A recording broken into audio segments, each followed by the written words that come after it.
It began in the reign of King Igbinosa, ruler of men and keeper of the sacred Cowries.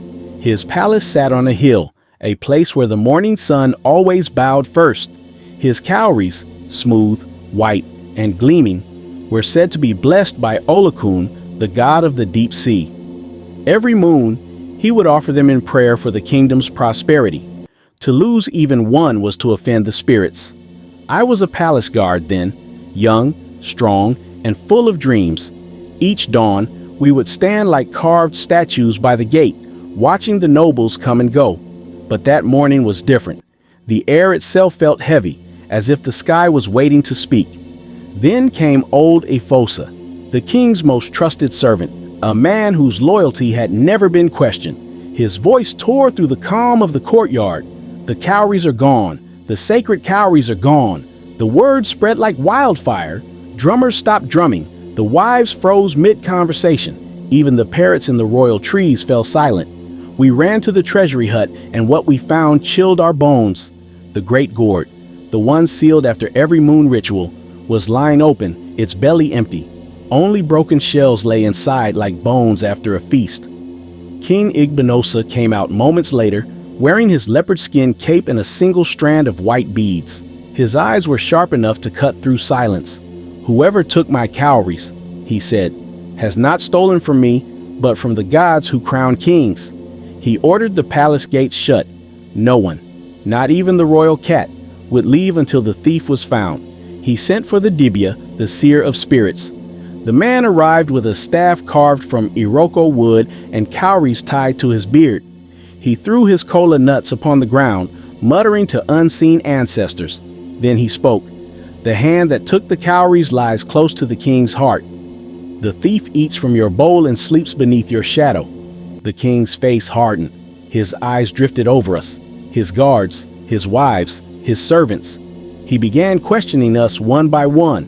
The first wife swore by her ancestors that she knew nothing. The second wife wept, claiming innocence. The third, young, quiet, and beautiful like a moonless night, said nothing at all. Then the king turned to Efosa. "You, old one," the king said, "you have held my cowries for 20 seasons. Tell me, how do they vanish in your watch?" Efosa trembled like a leaf. "My king, I do not know. I swear by the spirits I do not know." The king's voice thundered, "Then the spirits will tell us." He lifted his staff, and just then, the royal parrot, the same one that mimicked every royal command, screamed from its cage, "Efosa! Efosa! Efosa!" A wave of murmurs rippled through the palace. Efosa froze. The king's gaze burned into him. "Efosa," he said softly, "why does the bird call your name?" The old man dropped to his knees, shaking. "My king, I only took a few cowries to buy herbs for my sick wife. I meant no harm." The king took a step closer. "And when did the few become many?" Efosa wept. His tears fell onto the palace floor like rain.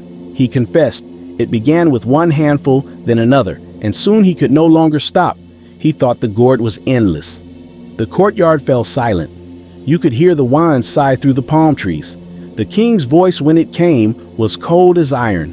"Efosa, I have shared my food with you. I have called you brother, yet you have stolen the gift meant for the gods. You have drawn a curse upon this land." He did not kill him. That was too easy. Instead, he ordered, "From this day, Efosa shall live among the spirits. Let the forest be his kingdom, the wind his servant, and hunger his companion." And so, Efosa was banished. The guards took him beyond the 7 stones, where even daylight fears to linger, and left him there. That year, the rains came late. The river dried, the yams rotted, and the king's own son fell sick. Some said it was coincidence. Others whispered that the gods had taken offense, that the curse of the cowries had begun. When King Igbinosa grew old and weak, his sons fought over the throne. The palace that once glittered with shells and beads became silent like a graveyard. Years later, a group of hunters found a small hut deep in the forest.